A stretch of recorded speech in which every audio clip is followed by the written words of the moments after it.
2047ರ ವಿಕಸಿತ ಭಾರತ ನಿರ್ಮಾಣಕ್ಕೆ ಸರ್ವರು ಸಂಕಲ್ಪ ತೊಡಬೇಕೆಂದು ಪತ್ರಕರ್ತ ಎಸ್ ಮಹೇಶ್ ತಿಳಿಸಿದರು. ಕರ್ನಾಟಕ ಟ್ಯಾಕ್ಸಿ ಡ್ರೈವರ್ಸ್ ಹಾಗೂ ಟ್ರೇಡ್ ಯೂನಿಯನ್ ವತಿಯಿಂದ ಪಟ್ಟಣದ ಜೆಸಿ ವೇದಿಕೆಯಲ್ಲಿ ಆಯೋಜಿಸಿದ್ದ 80ನೇ ಸ್ವಾತಂತ್ರ್ಯ ದಿನಾಚರಣೆ ಸಮಾರಂಭದ ಮುಖ್ಯ ಅತಿಥಿಯಾಗಿ ಮಾತನಾಡಿದರು. ಈ ರಾಷ್ಟ್ರದ ಮಹಾನ್ ನಾಯಕರು ಸ್ವಾತಂತ್ರ್ಯಕ್ಕಾಗಿ ಹೋರಾಡಿ ಪ್ರಾಣ ತೆತ್ತ ಫಲವಾಗಿ ಇಂದು ನಾವು ಈ ದೇಶದಲ್ಲಿ ನೆಮ್ಮದಿಯಿಂದ ಜೀವಿಸಲು ಸಾಧ್ಯವಾಗಿದೆ ಎಂದರು.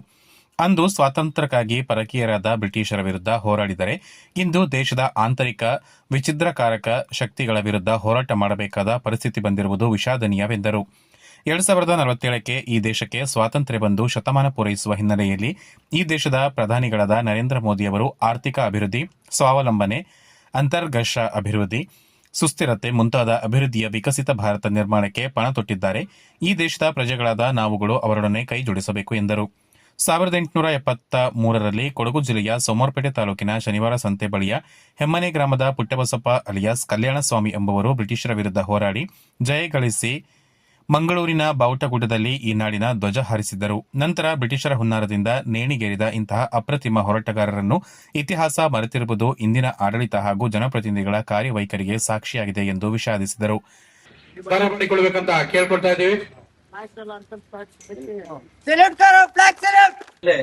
ನಿಷ್ಠೆಯಿಂದ ಅವರು ಕಾಯಕವನ್ನ ಮಾಡುವಂತಹ ಒಂದು ಕಾಯಕರ ಜೀವಿ ಅಂತ ಹೇಳಿದ್ರೆ ಕಾಳಮ್ಮನವರು. ಬಹುಶಃ ಸೋಮವಾರಪೇಟೆ ಪಟ್ಟಣ ಪಂಚಾಯಿತಿಯ ಏನು ಪೌರ ಕಾರ್ಮಿಕರಿದ್ರೆ ಅದರಲ್ಲಿ ಅತ್ಯಂತ ಹಿರಿಯರಿರುವಂತಹ ಒಂದು ಕಾಳಮ್ಮನವರು ಅಂತ ಹೇಳಿದ್ರೆ ತಪ್ಪಾಗ್ಲಿಕ್ಕಿಲ್ಲ. ಬಹುಶಃ 88 ದಶಕಗಳ ಹಿಂದೆ ಈ ದೇಶಕ್ಕೆ ಸ್ವಾತಂತ್ರ್ಯವನ್ನ ಪಡೆಯುವಂತಹ ಒಂದು ಮಹತ್ವಾಕಾಂಕ್ಷೆ ಈ ನಮ್ಮ ದೇಶದ ಜನಗಳಲ್ಲಿ ಇತ್ತು.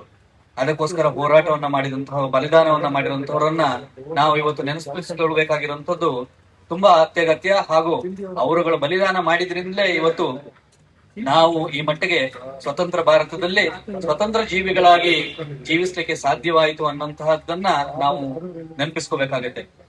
ವೃತ್ತ ನಿರೀಕ್ಷಕ ಮುದ್ದುಮಾದೇವ ಧ್ವಜಾರೋಹಣ ನೆರವೇರಿಸಿದರು.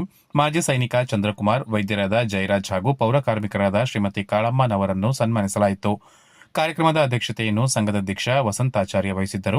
ಕರ್ನಾಟಕ ರಕ್ಷಣಾ ವೇದಿಕೆ ನಗರಾಧ್ಯಕ್ಷ ಮಂಜುನಾಥ್, ನಿವೃತ್ತ ಶಿಕ್ಷಕ ರಾಜಪ್ಪ, ಪ್ರಮುಖರಾದ ಭಾಸ್ಕರ್, ಕೃಷ್ಣಕುಮಾರ್, ಜಲೀಲ್ ಸ್ಲಾಬ್, ಯೂಟ್ಯೂಬರ್ಗಳಾದ ಮದನ್, ವಿಕಿಲ್, ರೈ, ಜಗದೀಶ್, ಪ್ರಸನ್ನ, ಗಣೇಶ, ಸುನಿಲ್, ನಿತಿನ್, ವಿಶ್ವ, ರೋಹಿತ್ ಪೂಜಾರಿ ಹಾಗೂ ಮುಂತಾದವರು ಕಾರ್ಯಕ್ರಮದ ವೇದಿಕೆಯಲ್ಲಿ ಉಪಸ್ಥಿತರಿದ್ದರು.